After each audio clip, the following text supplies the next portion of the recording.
మహారోగాల్లో ఒకటి ఇది మధుమేహం. ఇది ఎలా అంటే ప్రాణాంతకమా అంటే అటు పూర్తిగా ప్రాణాంతకం కాదు. అటు మనకు జీవనశైలిని అన్ని రోగాలకి ఇదొక కారణంగా మారిపోతుంది. దీన్ని మెయిన్‌గా మనం ఎలా చూసుకుంటే అండి, ఇది జెనెటిక్ డిసార్డర్, లైఫ్ స్టైల్ పద్ధతులు, తీసుకునే ఆహార పద్ధతులు దీనివల్లే మనకు డయాబెటిస్ అనేది వస్తుంది. మన ఆయుర్వేదం చెప్పండి మధుమేహం అంటారు. మన బాడీలో షుగర్ లెవెల్ పెరగడం వల్ల వచ్చేదాన్ని మనము డయాబెటిస్‌గా కన్సిడర్ చేస్తామండి. దీనికి మనకు ఆరోగ్యపరమైన సమస్యలంటే మన బాడీలో మెయిన్‌గా మన ఇమ్యూన్ సిస్టమ్‌ని వీక్ చేస్తుంది. మన రోగనిరోధక శక్తి తగ్గిపోతుంది. అలసిపోతుంటాము. అలాగే వీళ్ళు ఎలా అంటే ప్రతిదానికి మెంటల్‌గా స్ట్రెస్ అయిపోతుంటారు. యాంగ్జైటీ లెవెల్స్ పెడుతుంది.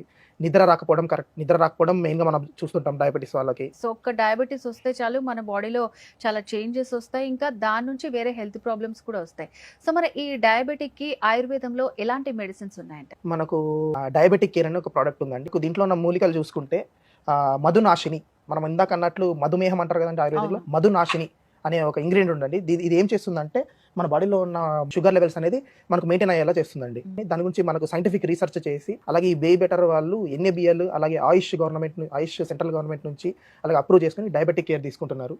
సో మరి బీ బెటర్ వారి డయాబెటిక్ కేర్ లో ఎట్లాంటి ఇంగ్రీడియంట్స్ ఉంటాయండి? మనం మెయిన్గా ఇంగ్రీడియంట్స్ చూసుకుంటే అండి, మనకు బాడీలో ఉన్న షుగర్ లెవెల్స్ తగ్గించడానికి మనకి ఏవైతే అవసరపడతాయో ఆ ఇంగ్రీడియంట్స్ తీసుకొని ఎక్స్ట్రాక్ట్ తీసుకొని ఈ ప్రోడక్ట్ అనేది తయారు చేస్తారండి. మెయిన్గా మనం ఇందాక అనుకున్నట్లు డయాబెటీస్ని మధుమేహం అంటారు కదా, దీంట్లో మెయిన్గా మనకు ఇంగ్రీడియంట్ మధునాశిని, గుడూచి సత్వము, అలాగే నింబ, హరితకి, ఆమ్లకి, కరవెల్ల అంటే కాకరకాయ అండి. మనం ఇందాక చూసుకున్నట్లు ఎట్లా అయితే మెయిన్గా షుగర్ పేషెంట్స్ వాళ్ళు పొద్దున్నే కాకరకాయ జ్యూస్ తాగుతా అంటారు కదా, వాళ్ళకి ఇబ్బందికరంగా ఉండే వాళ్ళకి ఈ ప్రోడక్ట్ అనేది మంచిగా పనిచేస్తుందండి. సో ఇలాంటి ఇంగ్రీడియంట్స్ అన్నిటితోటి దీన్ని తయారు చేస్తారన్నమాట.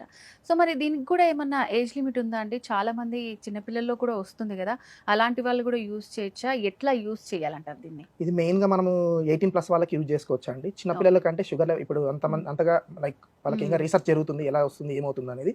మనకు పెద్దవాళ్ళకైతే బాగా పనిచేస్తుంది. 18+ వాళ్ళందరూ కూడా ఈ బీ బెటర్ వారి ఈ ప్రోడక్ట్ యూజ్ చేయొచ్చు అంటారు. సో మరి ఈ ప్రోడక్ట్ యూజ్ చేసేటప్పుడు మనం ఏమైనా ఆహార నియమాలు పాటించాలంటారు? తప్పనిసరిగా పాటించాల్సిందే అండి. ఎందుకంటే ఆహార పద్ధతుల వల్లే మనకు బాడీలో ఉన్న షుగర్ కంటెంట్ పెడుతుంది. మనం మెయిన్గా చూస్తుంటాం ఎలా అంటే కాఫీలో చక్కెర లేకపోయినా, టీలో చక్కెర లేకపోతే చాలు నాకు షుగర్ నుంచి అవాయిడ్, అట్లా కాదండి. మనం తినే ఆహార పదార్థాల నుంచి కూడా షుగర్గా ఫామ్ అవుతుంది. మనం రైస్ తీసుకుంటాం కదా, అది కూడా మన బాడీలోకి వెళ్ళి షుగర్ కంటెంట్ గానే మారుతుందండి. సో మనం మెయిన్గా తీసుకోవాల్సిందంటే whole grains, oat meals, limitations పెట్టుకోవాలండి. వెజిటేబుల్స్, ఫ్రూట్స్లో కూడా బనానా అలాగే సపోటా ఇవి అవాయిడ్ చేయాలి. గ్రేప్స్ అవాయిడ్ చేయాలి. డైరీ ప్రోడక్ట్స్ అవాయిడ్ చేయాలండి. చీజ్, అలాగే మనకు మయోనీస్ అనేవి కొత్తగా ఇప్పుడు మయోనీస్, ఇవన్నిటికి లోపల వెళ్ళి మనకు షుగర్ లెవెల్స్ ఇంక్రీజ్ చేస్తాయండి. మనకు ఈ డయాబెటిక్ కేర్ అనేది 3 months వాడితే మనకు బెటర్ రిజల్ట్ అనేది ఉందండి. దీంతో పాటు మనకు ప్రజలు ఎలా అంటే అయ్యే నేను షుగర్ తినలేకపోతున్నాను, షుగర్కి దూరంగా ఉంటున్నాను, నాకు వాళ్ళకి రుచికరంగా వాళ్ళకి కావాలంటే వీళ్ళ దగ్గర స్టీవియా అనే ప్రోడక్ట్ ఉందండి. Stevia extract. ఇదేంటంటే న్యాచురల్ హెర్బ్ నుంచి షుగర్ అనేది ఎక్స్ట్రాక్ట్ చేస్తారండి. ఇది ఎలా అంటే మనకు లిక్విడ్ ఫామ్లో దొరుకుతుంది. మనం తీసుకున్న డెజర్ట్స్ కానీ, స్వీట్స్ కానీ, కాఫీ, టీ కానీ ఒక 2-3 డ్రాప్స్ వేసుకుంటే మనకు షుగర్ అనేది షుగర్ టేస్ట్ అనేది వస్తుందండి. బట్ అలా మన బాడీలో షుగర్ లెవెల్ అనేది పెంచదు, క్యాలరీస్ కూడా ఇంక్రీజ్ చేయదు, ఎటువంటి సైడ్ ఎఫెక్ట్ ఉండదు. సో మరి ఈ క్యాప్సూల్స్ ని మనం ఎప్పుడు తీసుకోవాలి, ఎలా తీసుకోవాలంటారు? ఇది ఎలా అంటే అండి, క్యాప్సూల్స్ రూపంలో ఉంటాయి ఇవి.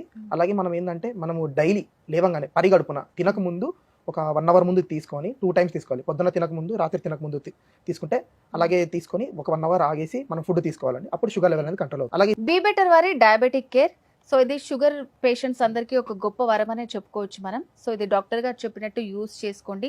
సో మరి ఇది యూజ్ చేసేటప్పుడు ఎట్లాంటి ఆహార నియమాలు పాటించాలి, ఎలా వేసుకోవాలని మీకు క్లియర్గా అర్థమైంది అనుకుంటున్నాను. ఇంకా ఏమైనా డీటెయిల్స్ కావాలనుకుంటే స్క్రీన్ మీద కనిపిస్తున్న నెంబర్కి కాల్ చేసి మీరు కంప్లీట్ డీటెయిల్స్ తెలుసుకోవచ్చు.